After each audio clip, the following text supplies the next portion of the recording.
Hello hi नमस्कार जय जगन्नाथ मु आपणकर प्रिय जगजीवन मोर यूट्यूब चैनल नुआ यूट्यूब चैनल को सब्सक्राइब जनाऊँ।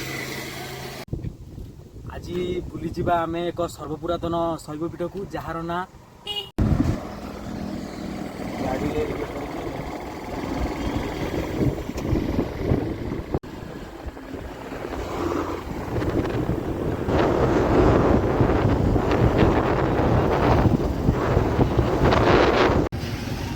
आम आसिकी जलिखिया करदेलु गोटे पदना छकरे मो सान भाई रुद्र से खाली हसुची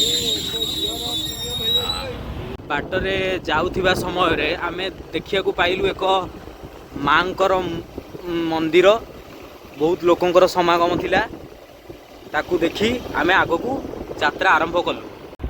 ये प्राकृतिक सौंदर्य को आपण माने भी उपभोग करिया को हेले एई स्थान को घरे बुली आसंतु। वाव प्राकृतिक सौंदर्य रे भरा केन्दुझर जिला बहुत आकर्षणीय रही आम पाई।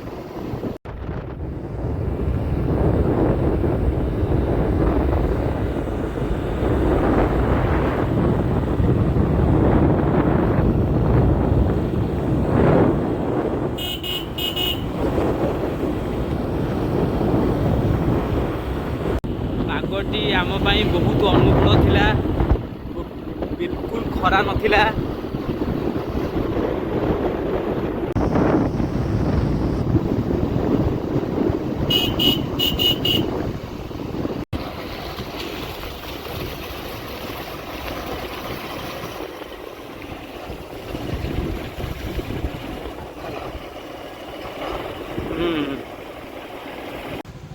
सर्वशेष आम पहुँची जाइए केन्दुझर जिले में देवगाँ ग्रामर बाबा कुशलेश्वर निकट।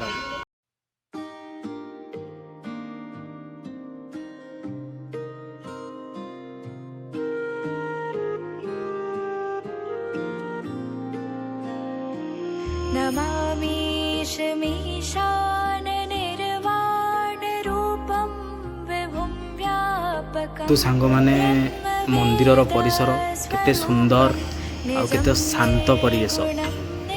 आपण भी थरे एठाकू बुलिया को निश्चिंत आसंतु। आपन को बहुत खुशी लागिवो और शांति मिलिवो एठारे।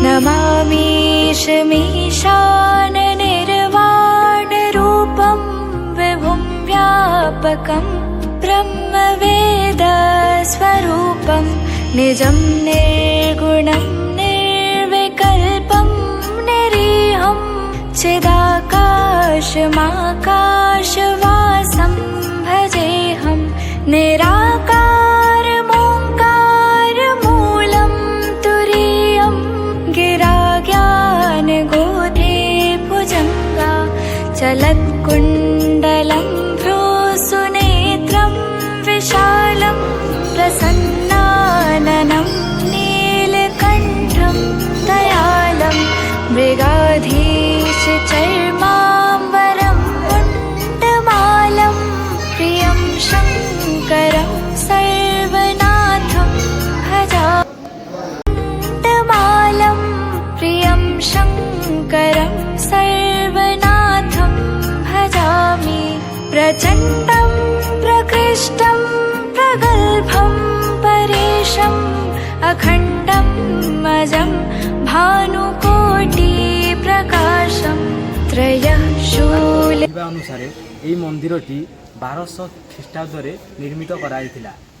राजा जजाति केशरी द्वारा ये मंदिरटी स्थापना करा जायतिला।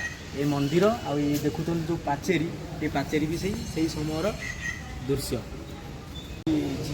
संक्रांति अवसर रे झिपिझिपि मेघ पकाउला आउ एठारे लोकंकर समागम भी बहुत परिमाण रे थिला। ତେଣୁ ଆପଣ ବି ଥରେ ଏହି ଜାଗାକୁ ନିଶ୍ଚିନ୍ତ ବୁଲିବାକୁ ଆସନ୍ତୁ।